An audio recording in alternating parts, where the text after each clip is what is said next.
আমি ধন্যবাদ জানাই আমাদের ছাত্র জনতাকে, বিশেষ করে ছাত্রদেরকে, যে তারা এই সুযোগটা সৃষ্টি করার ব্যাপারে দীর্ঘদিনের যে আন্দোলন সংগ্রাম তাকে সঙ্গে নিয়ে তারা এটাকে সম্ভব করেছে। সেই সঙ্গে আমি শ্রদ্ধা জানাতে চাই সেই সমস্ত শহীদদের যারা আমাদের এই অবস্থায় নিয়ে এসেছেন। বিষয়টা বেশ জটিল। জটিল এই জন্য যে আমরা তো একটা মুক্তির স্বাদ পেয়েছি। জটিল এই জন্যে যে আমরা মুক্তিকে আমরা কাজে লাগানো, যে আলোচনাগুলো এখানে হয়েছে, যে একটা গণতান্ত্রিক সংস্কৃতি গড়ে তোলে, একটা সত্যিকার অর্থেই একটা গণতান্ত্রিক সংস্কার করে একটা গণতান্ত্রিক বাংলাদেশ নির্মাণ করা, এটা নিঃসন্দেহে একটা জটিল কাজ আমাদের দেশের প্রেক্ষিতে। সেই কাজটাই আমাদের করতে হবে। এবং এই কাজটা করার পেছনে আমাদের সবচেয়ে বেশি যেটা প্রয়োজন হচ্ছে, যারা আমরা মনে করেছি যে এই ফ্যাসিবাদের পতন হওয়া দরকার, ফ্যাসিবাদকে সরিয়ে সত্যিকার অর্থেই জনমানুষের জন্য উপযোগী একটি রাষ্ট্র নির্মাণ করা দরকার, সমাজ নির্মাণ করা দরকার, তাদেরকে ঐক্যবদ্ধ হয়ে কাজ করতে হবে। আজকে খুব কষ্ট হয়, দুঃখ হয়। আমি এখানে আসার আগে আমার বাসায় সঞ্জিদা এসেছিল। সঞ্জিদাকে আপনারা অনেকে চেনেন, মায়ের ডাকের সঞ্জিদা। সে তার ভাইকে নিয়ে এসেছিল। সে থাকে আপনার কানাডাতে। সে এসে বলছে, স্যার আজকে মন খুব খারাপ। কেন? গত কয়েকদিন ধরে যা দেখছি তাতে করে স্যার আমার মন খারাপ হয়ে যাচ্ছে। এই যে এতদিন ধরে যে কষ্ট, যে পরিশ্রম, যে ত্যাগ, যে আত্মজনের চলে যাওয়া, প্রিয় মানুষগুলোর চলে যাওয়া, সবকিছুকে ছাড়িয়ে কেমন যেন একটা ভয়াবহ একটা অবস্থা তৈরি হচ্ছে। আমার মনে হয় এটা অত্যন্ত আপনার পরিকল্পিতভাবেই এই অবস্থাটা সৃষ্টি করা হচ্ছে, এবং সেটা করছে যে পতিত ফ্যাসিবাদ, তারাই আজকে এই অবস্থাটা তৈরি করছে। তা আমরা যারা আছি, যারা পক্ষে ছিলাম, যারা লড়াই করেছি, সংগ্রাম করেছি, আমরা কেন এখানে বিভাজন সৃষ্টি করছি?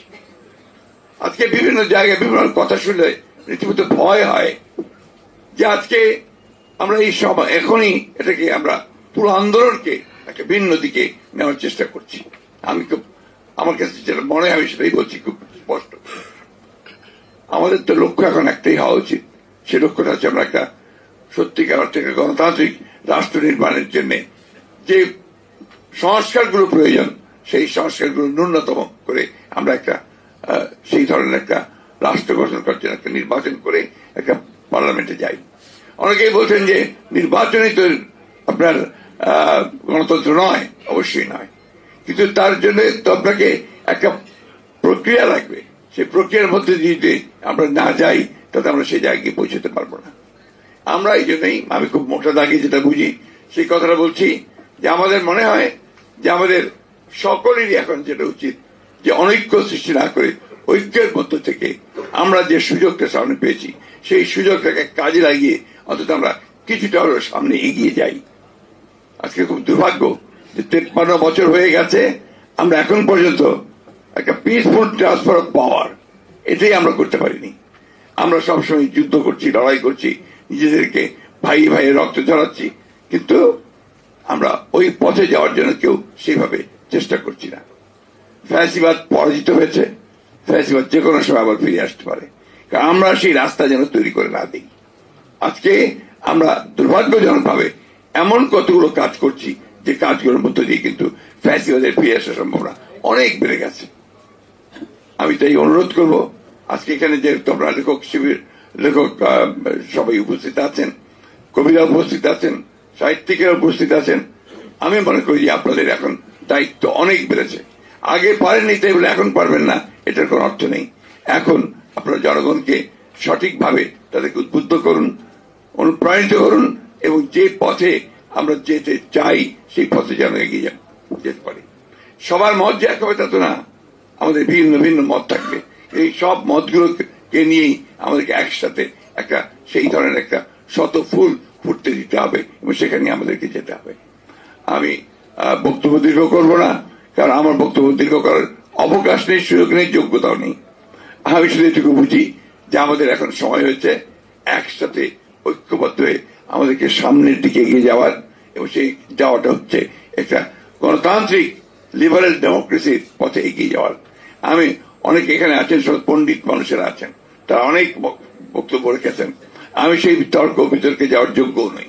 তবে এইটুকু বুঝি যে আমার যে মানুষগুলো কলিমুদ্দিন যার কিছুক্ষণ আগে আমাদের সেলিম সাহেব যে বললেন যে আপনার যে কথা সেটাই হচ্ছে মূল কথা আর কি, যে তারা কিন্তু মনে করছে যে তারা আপনার হালুয়া টাইট। এই হালুয়া টাইট যেন না হয়, অর্থাৎ সে যেন একটা আশার আলো দেখতে পায়, সে যেন অন্তত এইটুকু বলতে পারে হ্যাঁ আগের চেয়ে আমি একটু ভালো আছি। এটা কিন্তু খুব জরুরি। আজকে সেই জায়গাটায় আমরা যাওয়ার চেষ্টা করি। আমি আমার তরুণ ভাইদেরকে বিশেষ করে আহ্বান জানাবো যে আপনারা অনেকটা দায়িত্ব নিয়েছেন, দায়িত্ব এসেছেও, এই দায়িত্বটাকে দায়িত্বশীল ভাবে পালন করতে হবে এবং গোটা জাতিকে সামনে রেখে পালন করতে হবে। আমরা এমন কিছু করব না, এমন কোন হঠকারিতা করব না যে হঠকারিতার মধ্যে দিয়ে আমরা আবার অন্ধকারের মধ্যে চলে যাব।